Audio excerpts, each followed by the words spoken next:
हर हर महादेव। हर हर महादेव। यत्र योगेश्वरः कृष्णो यत्र पार्थो धनुर्धरः तत्र शरीर विजयोर विभूतिर ध्रुवः नीतिर मतिर्मम। अर्थात भगवान ने सारे जीव बनाए। रामायण में तुलसीदास जी महाराज ने भी लिखा है, जलचर छलचर नवचर नाना जे जड़ चेतन जीव जहाना। इस सृष्टि के संचालन करता जिसको हम भगवान बोलते हैं, ईश्वर बोलते हैं, परमात्मा बोलते हैं, उन्होंने सारे जीवों का निर्माण करा। वो सारे जीवों का क्यों? वो संसार के लिए था। तत्पश्चात मनुष्य का निर्माण करा। मनुष्य का निर्माण क्यों? वो स्वयं के लिए करा, क्योंकि मनुष्य पूर्ण विकसित बुद्धिमान प्राणी, इसलिए भगवान ने मनुष्य को पूर्ण बुद्धि दी है, ईश्वर को जानने के लिए, परमात्मा को जानने के लिए। अब परमात्मा को जानना क्या है? भगवान कोई अवतार लेके सबके पास तो नहीं आएगा, सब जीवों के रूप में बढ़ गया, मनुष्यों में सब में बढ़ गया। तो यही भगवान श्री कृष्ण ने गीता में योग बोला, इसे कर्म योग। अर्थात संयोग, जैसे हम आपसे मिले, आप हमारे सामने बैठे हैं, हम आपके सामने खड़े हैं, आप हम मिले, ये संयोग हो गए। संयोग, वियोग और योग। अब संयोग में प्रत्येक वस्तु और व्यक्ति से हमारा संयोग होता है। हम सुबह सो के उठते हैं तो दिन भर के जो भी क्रियाकलाप है, हम जो भी कार्य करेंगे, या तो वस्तु का कार्य होगा या व्यक्ति के अनुसार कार्य होगा। प्रातः हम सो के उठते हैं तो वापस शाम को सोते हैं, जब तक किसी भी वस्तु या व्यक्ति से हमारा संयोग होता है। भाई कारण के पीछे कार्य है। तो इस संयोग का केवल सदुपयोग करना है, कोई बड़ी बात नहीं है। योग गीता में जो भगवान ने, कृष्ण ने कर्म योग बताया, कोई बहुत देर तक माला फेर के बैठना, बहुत देर तक पूजा पाठ पर बैठना का योग नहीं है।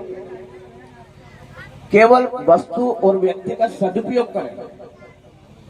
भाई हमारे आवश्यकता के अनुसार हम उसे ले ग्रहण करें, इसके बाद में हम जिसको हम अपना तो भाव रखते हैं, अपने वाले के लिए भी उसको छोड़ दें। इसे बोलते हैं कर्तव्य कर्म। जहाँ योग होता है, संयोग होता है, वह कर्तव्य कर्म होता है। हमारा वक्ता का क्या कर्तव्य है? वही आपका सुनने वालों का अधिकार है। वक्ता को चाहिए कि सुनने वाला का हित किसमें हो। भगवान कृष्ण ने अर्जुन को ये बोला कि केवल मैं आपको माध्यम बनाकर गीता बोल रहा हूँ, केवल आपके लिए नहीं है ये। आने वाले संसार में मनुष्य जब तक रहेंगे पृथ्वी पर, इससे सबका हित होगा। सब में एक दूसरे के अधिकार की रक्षा की भावना होगी। यही समता मूलक भाव है, यही एकता है और यही समरसता है। एक दूसरे के अधिकार की रक्षा करना। श्रोता का अधिकार है सुनने वाले के हित का ध्यान रखना कि हम जो बोल रहे हैं उसमें सुनने वाला का क्या फायदा है, क्या हित है, क्या निर्माण हो सकता है। पुत्र का कर्तव्य है पिता का अधिकार है। इस प्रकार पति का कर्तव्य है पत्नी का अधिकार है। अपने अपने मर्यादा और अनुशासन के अनुसार जीवन जीना। हमारे वेद ज्ञान और विज्ञान से भरे पड़े हैं, या संसार मानता है, संसार स्वीकार करता है इस बात को कि भारतीय सनातन वेद से ही ज्ञान और विज्ञान का निर्माण हुआ है। विज्ञान अर्थात विशिष्ट ज्ञान, किसी भी वस्तु या पदार्थ के बारे में सही सही जानकारी रखना विज्ञान कहलाता है। आज हमारा चंद्रयान 3 लॉन्च किया, ये हमारे वेद के अनुसार है, वेद के आधार पर है। अगर हमारी पूर्ववर्ती सरकारें गुरुकुल को चलने देती, हमारे गुरुकुल का अध्ययन अध्यापन अगर पाठ्य पुस्तकों में गुरुकुल चलता, तो आज भारत, अखंड भारत कभी का हो जाता। क्योंकि आज जो भी प्रयोगशाला विश्व में दुनिया इसका अनुकरण कर रही है, विज्ञान का जहाँ भी प्रयोग, अभी गणित का जैसे न्यूटन का सिद्धांत है, पैथागोरस का गणित का सिद्धांत है, पाश्चात्य देशों ने हमारे यहाँ से ले गए और उन्होंने अपने नाम से रजिस्टर कराया है, जबकि ये भारतीय उन्नति है। अभी आपको एक मार्मिक बात बताऊंगा, एरोप्लेन जो हवाई जहाज चल रहा है, इसका आविष्कार का नाम किसका आता है? अगर गूगल पे सर्च करोगे तो राइट ब्रदर्स। जबकि हमारे यहाँ के महाराष्ट्र के सामान्य गरीब परिवार के व्यक्ति ने बंबई में एरोप्लेन बनाकर, विमान बनाकर, ऋग्वेद के मंत्र के आधार पर, यह प्रमाणित है। अब तो गूगल में भी आया होगा, पहले मोबाइल नहीं चला था। हमारे ऋग्वेद के मंत्रों को पढ़ करके बंबई के शिवकर तड़पड़े जी ने विमान बना दिया 1882 में, और उस विमान को 1895 में समुद्र चौपाटी पर बंबई में उड़ा भी दिया। अब विचार कीजिए, उस विमान का नाम रजिस्टर्ड किसका है? Wright brothers. अगर हम स्कूल में पढ़ेंगे आज तो क्या पढ़ा मिलेगा? एरोप्लेन का आविष्कारक कौन है?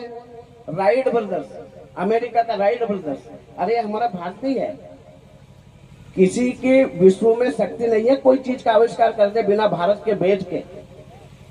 वेद विज्ञान और ज्ञान का पूर्ण भंडार है। उस समय तत्कालीन अंग्रेज सरकार थी, तो पता लगा कि तलपड़े जी ने, कोई भारतीय ने बंबई में विमान बना के उड़ा दिया। अंग्रेज सरकार उनके पास गई कि आपने बहुत बड़ा काम कर दिया, अब आपके पास पैसे नहीं हो, गरीब व्यक्ति थे, गरीब परिवार में जन्मे थे, तो वो उनकी इच्छा थी कि मैं सब दूर ऐसे विमान उड़ा दूं, बना दूं जो सबको सुलभ हो, लेकिन गरीब स्थिति थी। अंग्रेज सरकार को मालूम पड़ा, उनके पास गए, उन्हें बोला कि आपका नाम हो जाएगा, हम पूरे संसार में इसको प्लेन को उड़ाएंगे, एरोप्लेन बनाएंगे। उनने सीधे साधे से भोले भाले उनके उसमें आगे समझौता कर लिया। उन्होंने अपनी ड्राइंग दे दी, डिजाइन दे दी, अंग्रेजों को सारी ड्राइंग डिजाइन दे गए, लंदन में ले गए। वहां से जाने के बाद अमेरिका में राइट ब्रदर्स को दे दी। राइट ब्रदर्स ने पूरा विमान जो है उसका आविष्कार करके रजिस्टर्ड अपने नाम से करा दिया। अभी ये सारी बातें हमसे इतिहास छुपाया गया है। तो हमारा वेद जो है, वेदों का पठन पाठन अध्ययन करना चाहिए और एक दूसरे का सहयोग करना चाहिए।